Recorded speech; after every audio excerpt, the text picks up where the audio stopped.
అనగనగా ఒక పెద్ద దట్టమైన అడవిలో ఒక సింహం రాజుగా ఉండేది. అడవిలో ఎత్తైన చెట్లు, పారే సెలయేర్లు ఉండేవి.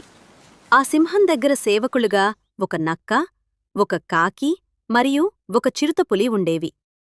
అవి సింహం వేటాడి తినగా మిగిలిన మాంసాన్ని అవి తింటూ కాలం గడిపేవి. ఒకరోజు ఒక వ్యాపారి దగ్గరనుండి తప్పించుకున్న ఒక ఒంటె అడవిలోకి వచ్చింది. ఎప్పుడూ ఒంటెను చూడని అడవి జంతువులు వింతగా చూడసాగాయి. సింహం ఆ ఒంటెని పిలిచి ఒంటె గురించి అడిగి తెలుసుకుంది. ఇకపై నువ్వు నా రక్షణలో ఉండు అని అంది. నిన్ను ఎవరూ ఏమీ చేయలేరు అని చెప్పింది. ఆనాటి నుండి ఒంటె సింహంతో మరియు ఇతర జంతువులతో కలిసిమెలిసి ఉండేది. కొంతకాలానికి ఒక పెద్ద ఏనుగుతో సింహానికి యుద్ధం జరిగింది. ఆ యుద్ధంలో సింహానికి తీవ్ర గాయాలవుతాయి. ఆ గాయాలతో సింహం కదలలేక, వేటాడలేక గుహకి పరిమితమవుతుంది.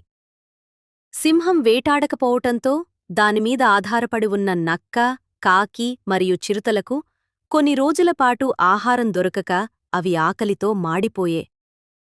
ఆ మోసపూరితమైన 3 జంతువులు అమాయకపు ఒంటెను చంపితినాలని ఒక పథకం వేసుకుంటాయి. ఆ 3 జంతువులు ఒంటెను వెంటపెట్టుకుని సింహం దగ్గరకు వెళ్తాయి.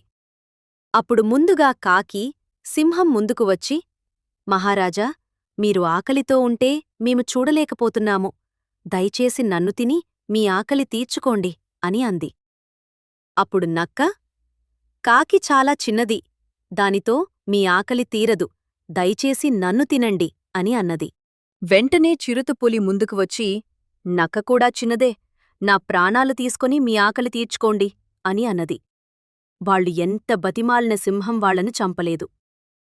వీళ్ళంతా ఇలా తమ ప్రాణాలను మహారాజు కోసం ఇష్టపూర్వకగా ఇస్తున్నారు అని చూసి అమాయకపు ఒంటె తానుకూడా మహారాజుకి తన భక్తిని చాటుకోవాలనుకుంది. నా శరీరము వీరికన్నా చాలా పెద్దది, దయచేసి నన్ను తిని మీ ఆకలి తీర్చుకోండి అని అడిగింది. సింహం ఏమనకముందే సరిగ్గా ఈ అవకాశం కోసమే ఎదురుచూస్తున్న నక్క, చిరుత ఒకేసారి గాల్లోకి ఎగిరి ఆ ఒంటెమీద పడ్డాయి. అలా ఒంటెను చంపి ఆ తర్వాత అన్ని కలిసి తినేశాయి.